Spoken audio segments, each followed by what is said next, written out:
नमः शिवाय दोस्तों। इनफाइनाइट शिवा चैनल में एक बार फिर से आप सबका स्वागत है।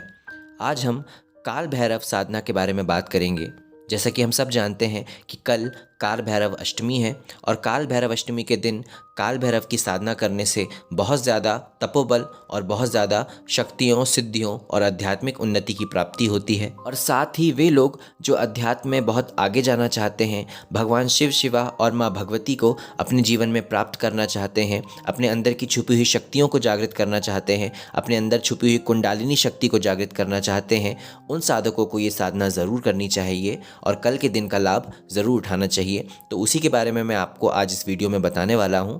तो कृपया वीडियो को पूरा देखिएगा ताकि आपको सही जानकारी प्राप्त हो सके। तो सबसे पहले बात की जाए कि काल भैरव कौन है, तो काल भैरव शिव जी का ही एक स्वरूप है और काल भैरव अष्टमी के दिन ही, यानी जिस दिन ये काल भैरव अष्टमी पड़ती है उसी दिन शिव जी के अंदर से काल भैरव स्वरूप की उत्पत्ति हुई थी। तो काल भैरव और शिव जी में कोई अंतर नहीं है, दोनों का स्वरूप एक ही है। लेकिन जो काल भैरव का स्वरूप होता है वो काफ़ी रौद्र माना जाता है, काफ़ी उग्र माना जाता है, क्योंकि इसकी जो उत्पत्ति थी वो दुश्मनों का नाश करने के लिए ही हुई थी। इस वजह से इनका स्वरूप काफ़ी रौद्र माना जाता है। लेकिन जिस तरीके से शिव जी भोले भाले हैं वैसे ही काल भैरव भगवान भी भोले भाले माने जाते हैं। ये केवल दुश्मनों के लिए उग्र होते हैं, लेकिन जो साधक होता है उसके लिए एकदम सौम्य होते हैं, उसके लिए एकदम भोले भाले शिव जी के समान ही होते हैं। और शिव जी के समान ही इनसे आप जो भी मांगते हैं आपको सहज रूप से प्राप्त हो जाता है। और काल भैरव की साधना करने के पश्चात जो आपको चीज़ें प्राप्त होती है, तो यदि मैं स्पष्ट रूप से बताऊं तो आपकी जो सांसारिक प्रॉब्लम होंगी या सांसारिक जो चीज़ें होंगी या सांसारिक जो कष्ट होंगे उस पर बहुत ज़्यादा असर दिखाती है ये काल भैरव की साधना। जी हाँ, आपको सांसारिक रूप से जो भी आपको तकलीफ़ पहुँच रही होगी उस पर इन साधना का बहुत असर होता है। आपके जो भी सांसारिक काम अटके पड़े होंगे या रुके होंगे वो सारी चीज़ें इस साधना से बहुत जल्दी ठीक होने लग जाते हैं। जैसे यदि आपका एग्जाम्पल के तौर पर ले लें कि यदि आपका कोई केस कहीं पे अटका हुआ है, कोई ज़मीन यदि आपकी किसी ने हड़प ली है, ये इस टाइप की कोई भी चीज़ें सांसारिक तौर पे यदि आप बहुत परेशान हैं तो काल भैरव की साधना करने के पश्चात वो फ़ौरन ठीक होना शुरू हो जाता है।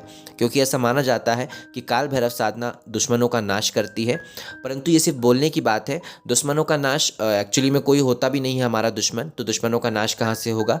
लेकिन जो सांसारिक विपत्तियाँ जो हमें तकलीफ़ देती हैं उसको ये साधना दूर कर देती है। इस वजह से ऐसा कहा जाता है कि हमारे जो भी शत्रु होते हैं जो हमसे नफरत करते हैं वो दूर चले जाते हैं हमसे, या फिर वो हमारे दोस्त बन जाते हैं। तो इस साधना से ये सबसे ज़्यादा असर इसका देखने को मिलता है। और काल भैरव की साधना यदि आप काल भैरव अष्टमी के दिन करते हैं तो इससे ज़्यादा तो कुछ बढ़िया हो भी नहीं सकता, क्योंकि ये इतना महत्वपूर्ण दिन होता है काल भैरव के लिए कि ये एक दिन इतना ताकत रखता है कि ये आपके अंदर की कुंडालिनी शक्ति को तक एक दिन में जागृत करने की ताकत रखता है। तो जो भी साधक हैं जो आध्यात्मिक दृष्टि से बहुत आगे बढ़ना चाहते हैं उनके लिए बहुत ही सुनहरा मौका है। तो अब मैं आपको बताता हूं कि आपको इसकी साधना किस प्रकार करनी है। तो काल भैरव अष्टमी के दिन हो सके तो सबसे पहले आप उपवास ज़रूर रखिएगा। उपवास याद रखिएगा, हम इसलिए नहीं रखते कि ईश्वर को खुश रखना है, क्योंकि ईश्वर कभी हमें भूखा रहने के लिए कहता भी नहीं।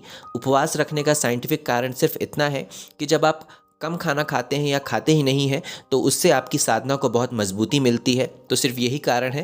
तो इसलिए जितना हो सके कम खाइएगा, या फिर एक दिन कुछ ना खाने की ही कोशिश कीजिएगा, क्योंकि ज़्यादातर हम अपने व्यक्तिगत जीवन में खाते ही रहते हैं। तो यदि एक दिन हम अपने साधना को पूरा समर्पित कर देंगे तो उसमें कुछ हमारा चला नहीं जाएगा। वैसे भी ये दिन साल में एक बार ही आता है, तो आप ना खाएं तो ज़्यादा अच्छा होगा। उसके पश्चात आपको एकदम सवेरे प्रातः उठना है। कोशिश कीजिएगा कि 4 बजे उठ जाएं और उसके पश्चात नहा धोकर एकदम फ्रेश होकर आपको ये मंत्र करने बैठ जाना है जो मैं आपको बताने वाला हूं। और इस मंत्र का जाप आप जितना ज़्यादा हो सके करिएगा। आपको 21 माला करनी है या 51 माला करनी है या 108 माला करनी है। वैसे तो मैं यही कहूँगा कि ये दिन बहुत महत्वपूर्ण है, इसलिए जितना बड़ा आप प्रण ले सकें आप उतना बड़ा प्रण लेने की कोशिश कीजिएगा। और कोशिश कीजिएगा कि 108 माला तो आप कर ही लें। तो और वैसे भी मंत्र बहुत छोटा है तो इसलिए आप 108 माला आराम से कर सकते हैं। और बाकी यदि किसी को ये चीज़ भी बहुत बड़ी लगती है 108 माला कि हम कैसे करेंगे, तो फिर उन लोगों का कुछ नहीं हो सकता, क्योंकि आप यदि अपने जीवन में कुछ बड़ा प्राप्त करना चाहते हैं तो आपको प्रण भी बड़े लेने होंगे। तो इसलिए 108 माला कोई बड़ी बात नहीं है कल के दिन के लिए। तो आप ये सोचिएगा कि कल का दिन आप पूरा काल भैरव जी को समर्पित कर रहे हैं और ये सोच के आप इस साधना को कीजिएगा। तो ये मंत्र कुछ इस प्रकार है, ओम भम भैरवाय नमः। जी हाँ, इस मंत्र की माला आपको 21 बार, 51 बार या 108 बार, जितनी बार आप कर सकते हैं उतनी बार करने की कोशिश करना है। और इसके पश्चात एक बहुत ही महत्वपूर्ण चीज़ है, वो है काल भैरव चालीसा। जी हाँ, काल भैरव चालीसा का पाठ आपको ज़रूर करना है और आप इसको जितनी बार कर सके आप, क्योंकि ये बड़ी होती है या फिर जिन लोगों को बड़ी लगती है उनके लिए मैं बता दूं कि आप इसको 11 बार कर सकते हैं या 21 बार कर सकते हैं, या जिन लोगों में बहुत ज़्यादा क्षमता है तो वो 51 या 108 बार ज़रूर करें।